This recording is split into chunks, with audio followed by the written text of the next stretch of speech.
Today's episode, we're going to catch up with me, and it's a lot, y'all. It's February already, which means Black History Month, Lover's Day is coming, and you guys, we do have a lot to discuss. Let's chat about Lauren Smithfield's tragic death. Rihanna is having a baby. And did Drake unfollow her because of celebratory news? Janet Jackson's documentary. And if you're sick of your husband's moms comparing you to his exes, well, I have the story just for you. Don't go anywhere. This is the Lips and Tea Talk Show. Welcome to Lips and Tea Talk Show, your link to the best girlfriend hangout to spill on everything. Here's your host. Before we get into the video, like, comment, and subscribe to the channel. Make sure you turn on your post notifications. Hey besties, and welcome to the Lips and Tea Talk Show. It has been a minute. My last episode was quite a while ago. A lot of changes has happened. My life was kind of turned upside down, forward and backwards. But I am so excited to get back to what I really love to do, and I can't wait to share what I've been up to. What happened, and I also cannot believe that we're already in 2022, a new year, y'all. The year of the tiger, as the Chinese cultures say. The tiger is a symbol of bravery, wisdom, and strength. So we need to use that going forward, okay? Listen, I look forward to this day every week just to have that intimate conversation with y'all because this mama here needs this break. And if you don't know my voice by now, I am Miss Dee. I want to thank you for being here. I just love having you here. It's the same Lips and Tea Talk Show, but not only just me, one host. But soon, I will have special guests who will either drop by or call in. Now, your girl has been sipping slowly, so be patient. It has been a while since I did a show. So, let's move on to Talk That Tea, honey. Here's the motherfucking tea. So the tea of what happened to the podcast and why we suddenly abruptly stopped. As you know, COVID hit and a lot of things changes with me and my sisters. As both of them are in Texas, but in two different cities. And I am all the way here in Miami. But anyway, they had their own personal life changes. So I'm not going to talk about their situation. They can talk about it when they get ready. But my situation was I had another baby. And I caught COVID. And I caught preeclampsia. And it was up and down and around. So, I'm making a short version. I'm not going to go way into details. I didn't feel as I had COVID. It didn't bother me as much as everybody said, like on the news and around the world. But yeah. Changes here will be eventually just me. And I'll probably have guesses. And my sisters, they may pop up every now and then whenever they get a chance. Because, all of us are moms. So, our kids come first. And anything that has anything to do with our children, we will put a halt to. And then we'll come back to later. So yeah, if y'all really want the fully details, just comment below that you want more details about that and I'll explain more. But right now, I just want to give you a little snippet, but proceed with caution. Lauren Smithfield. When her story went viral on TikTok, after her family were not getting the answers they need from police. As we all become aware of the details about Lauren's last steps before her death are starting to come to light. Social media users are convinced that foul play is involved. And the looming questions is about her cause of death. Not only does this not sit right with many people since Lauren's sudden death, but more social media users are becoming aware of Lauren's passing and more questions are being discussed online. Lauren, the high school track star, who is currently enrolled at Norwalk Community College for cosmetology. She was a 23-year-old beautiful Black influencer on social media and YouTube. She shared beauty tips to help others, and the hardworking young woman had her own side business to fund her education. Lauren was reportedly found dead in her apartment on December 12, 2021 in Bridgeport, and her family was not immediately notified. Okay, so I'm pausing it here because this is one of my issues with this case here about her death. And I didn't like was how you guys didn't notify her family correctly. For starters, Lauren's family say they found out about her passing after going to her apartment from not hearing from her. Upon their arrival, they discovered that Lauren was nowhere to be found.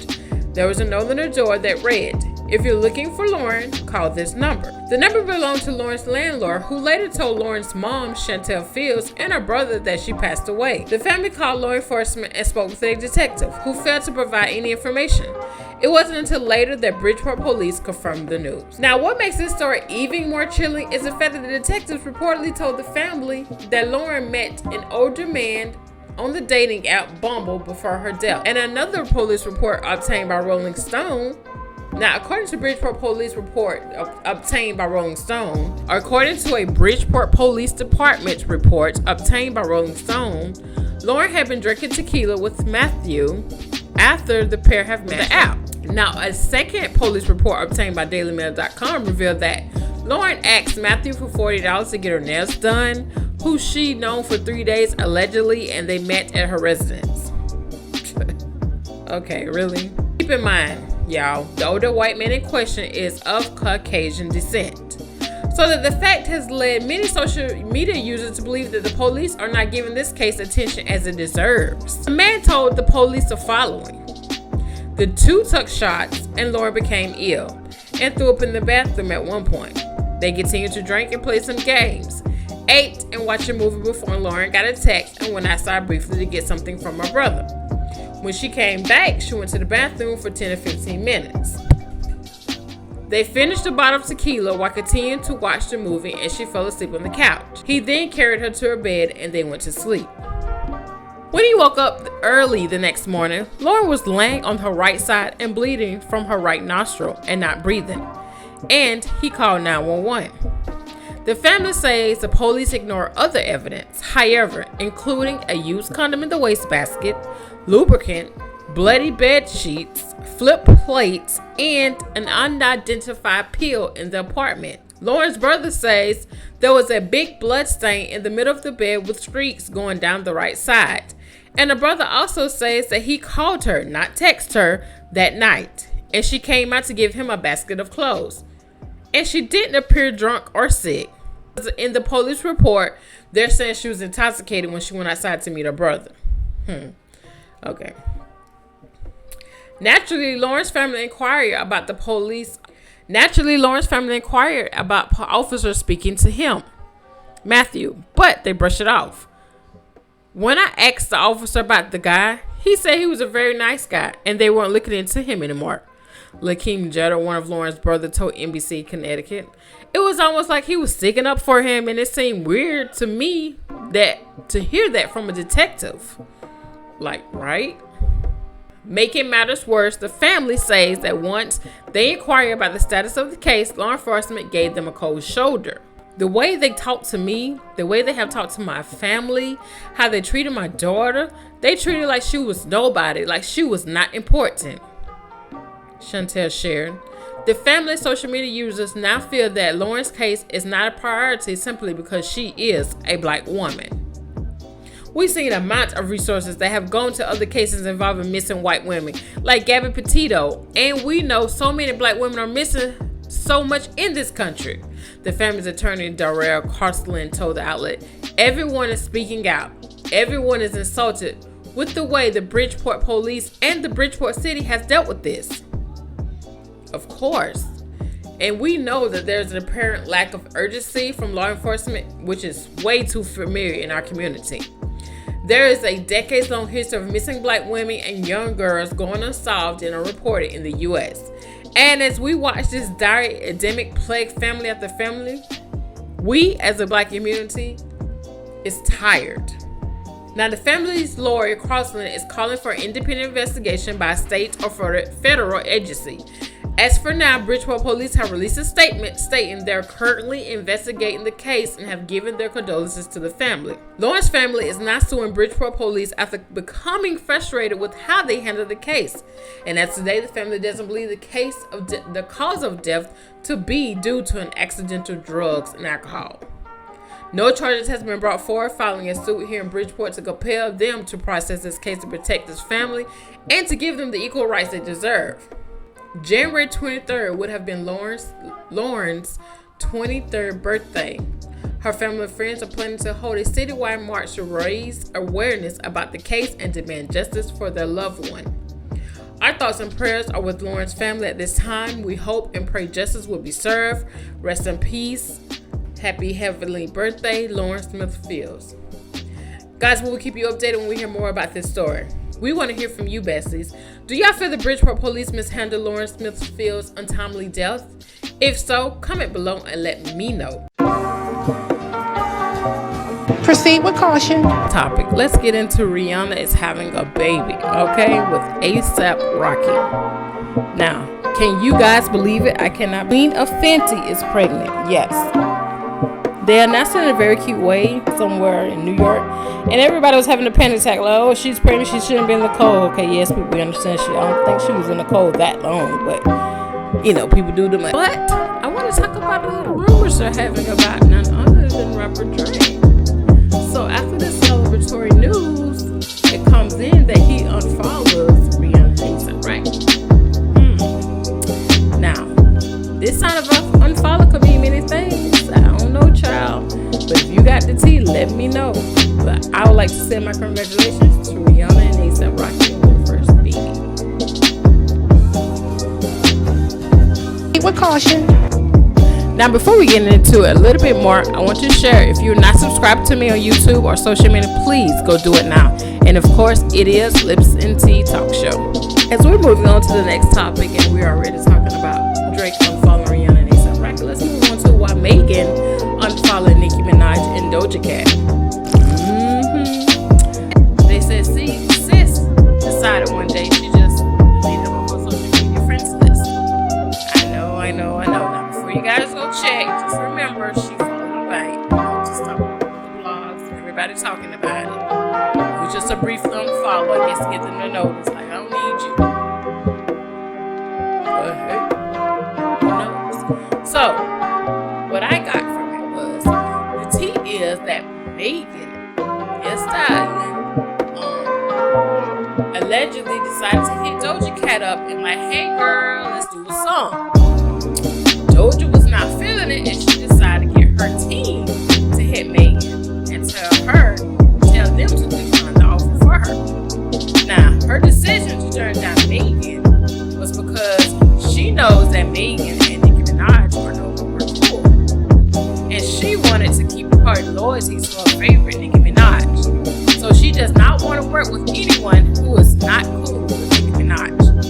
I kind of feel like high school all over again. I don't know about you guys.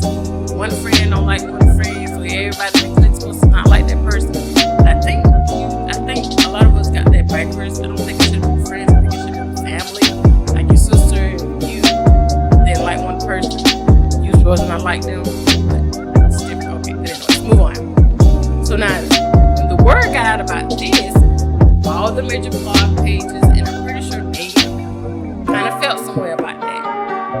And especially that Doja Cat declined her request after these two have worked together in the past. Now all of a sudden, Doja doesn't want to work with her anymore. I can only imagine what Megan was probably feeling, and probably felt some type of way that Doja did decide to get in contact with her directly. So a lot of people are speculating that this decided to unfollow Nicki Minaj and Doja Cat on Instagram yesterday. I feel like Megan probably did it, was like, hey, cool, I don't want to be my friends in this industry. You want to ride for her, you can ride for her. I got no issues. I just feel like I shouldn't follow you, and I shouldn't be like Black Women Power, because I don't know Black Women Power, because my issue with Nicki was never an issue. Nicki made it into an issue. I feel like that's what she's trying to say. But my thing is, I want to know how other barbs feel. That are Nicki Minaj fans who follow me. Everybody doesn't follow her. That's all this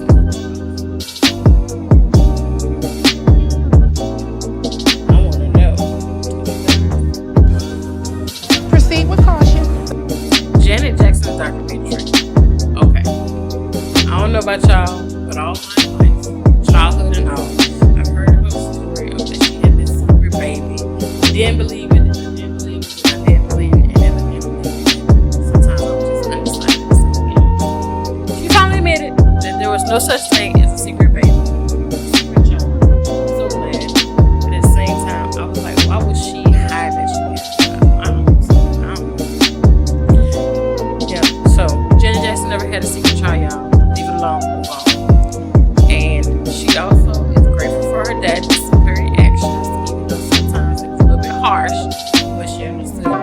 going with them. And if it wasn't for him, they wouldn't be the big mega stars that they are today.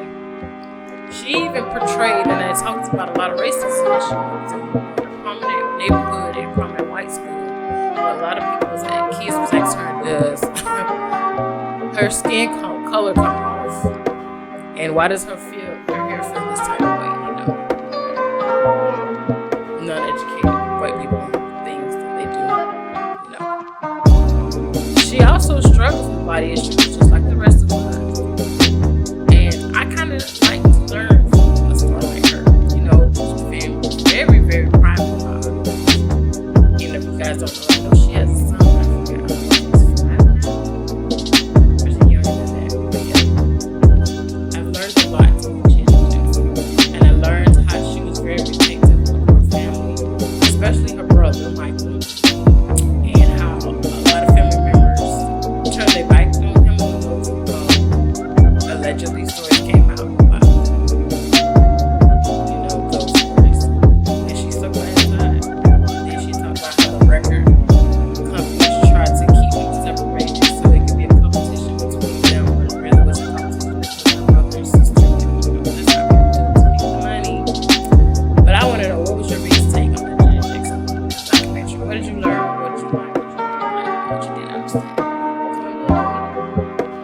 Hey besties, it's me, Miss Dee from the lipsnteatalkshow. Listen, your reviews play a big role in helping others to find lipsnteatalkshow and search results.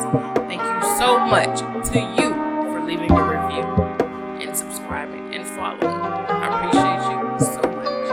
Proceed with caution. I am not a sports expert. I'm just telling you what I know. I don't know. I think with this lawsuit that Coach Flores is doing, he's in the NFL and the 3 teams. And if you guys not understanding where it's coming from, go check out Colin Kaepernick's documentary on Netflix. It's going to teach you a lot. Now, the teams that's named this lawsuit is the Miami Dolphins, the Denver Broncos, and the New York Giants.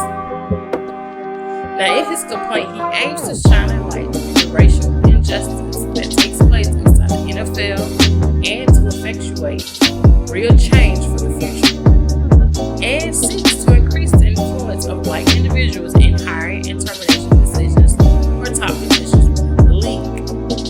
Makes sense? Now, it's in a 58-page complaint, which was filed in the Manhattan Federal Court on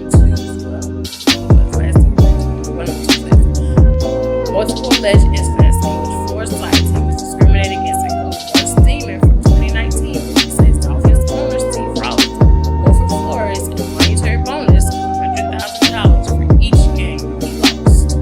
Additionally, Flores alleged that Ross pressured him to recruit a prominent quarterback at the end of 2019, which he refused to do as to not violate NFL rules on tampering.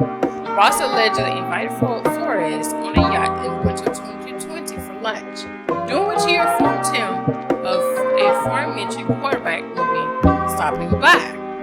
Flores said that he left the yacht after refusing the meeting, and by doing so, which was allegedly treated with disdain and held out as someone who was not compliant and difficult to work with. After 2 winning seasons with Dolphins, he was fired in January 2022. Now, Coach Flores claims that he interviewed via Zoom with the Giants on January 18th, just before the organization hired former Buffalo Bills assistant GM Joe Scholes as their new general manager, who finalized Flores' interview date for January 27th. Bills offensive coordinator Bill Dalbo was also in the running for the position.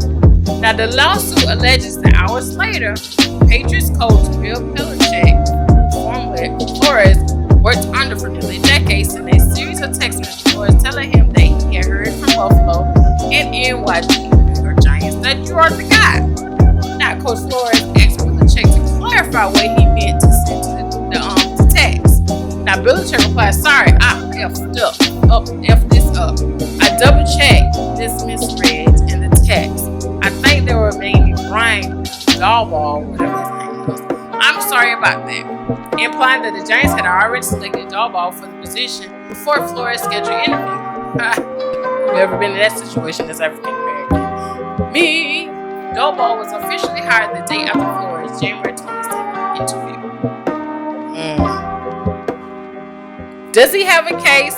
Do you believe any of this? Or have you guys ever thought that was going on? I know some people who don't like talk about racism and doesn't want to believe in it. That it's not in America. You're just putting it on and you're believing it too. So that's why it seems that way. How many coaches that you see that's in the NFL that are black? Let me know. With caution. Now I know a lot of you ladies out there is waiting on this story, honey. Yes. When I read it, I was like, I gotta get this to my girls. So let's get into it. So this story I found on Reddit. I love Reddit. But some stories on Reddit can be false or made up. So hopefully this story is not made up, but I'm going to use it. And if you know the person who wrote it, tell them, hey, your girl thought the story was cute. I liked it. I had to talk about it. So here goes the story. I was visiting my mother-in-law for the holidays, and she was showing me pictures of my husband. I feel like she doesn't care for me in person, looks at things to make me insecure. She showed me a page with a couple of pictures of my husband and another girl. All very couple photos. A prom photo, a picture of him kissing a lady, and a picture of him on a boat with a different lady's lap. And she made a comment saying that his first girlfriend was so pretty and also a Christian. As a joke, I said smash, pointing at one of the pages. Sorry, y'all. Then at the other pass, and the other smash, and she was like, what? And I was like, wait, what was the game? Smash or pass? And she goes, what? I'm confused. I said, oh, were we not playing smash or pass? She asked what that is. And I said, oh, it's a game where you decide if people are hot. Like, if you think they're hot enough, you'll sleep with them, you say smash. Or otherwise, you will say pass. I figured that's what you were going for, talking about how hot this chick is. She said that she didn't understand, and I was like, come on, it's fun. She said that it was really inappropriate of me, and I said it was just a bit of fun. She got frustrated and asked if I was serious. I said, oh, not literally. Like, I'm not trying to actually sleep with anyone.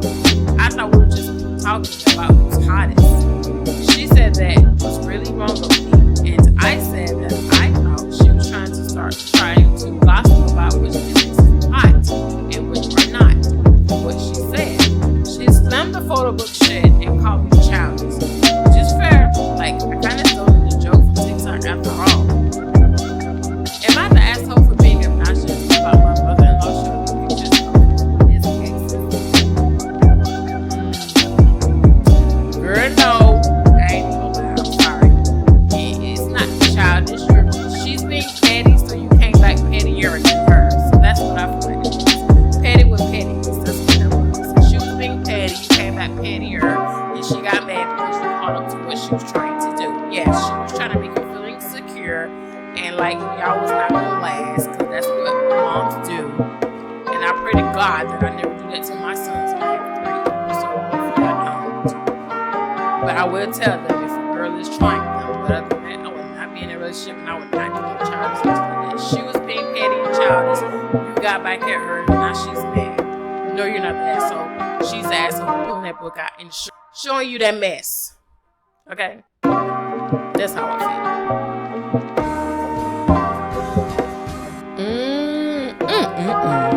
These stories here with some tea. I know y'all got a lot of tea off me. What happened to me? I know I didn't really discuss, but pregnancy, COVID, preeclampsia. You can all imagine if you're moms out there, you know what I went through. That was hell and back. And COVID, when it first came around, they treat you like you got leprosy, honey. Put your mask on. Oh, don't touch nothing. I'll pick it up. I went through the bucket. You hear me? I went through the bucket of things. We talked about Rihanna's pregnant. We talked about a little bit about Drake unfollowing her. We also talked about Megan says she done needing new friends, and I don't blame her. We talked about Lauren Smithfield's tragic death, her case. What else we talked about? We talked about a lot, y'all. We talked about Janet Jackson. We talked about Coach Flores and the NFL and the other team. I don't know. I mean, that was a lot, wasn't it? We did like a rundown, quick thing. So, you guys, I love you guys for being here. I'm glad you enjoyed it. Comment below. Let me know what you got going on, what topic you want me to talk about, and what things that you see that I missed. Now, that's it for me, besties. I do not want to go, but I do have to go check on my children. I truly hope that you will share with your friends. And if you would like to get in touch with me, head over to Instagram and find me at lipsnteatalkshow, and I would love to connect with you and to learn more about what you got going on. So I pray that y'all have a great week, and I will talk to you soon. Bye. Thanks for listening to the Lips and Tea Talk Show. Be sure to subscribe, and we'll see you guys on another episode.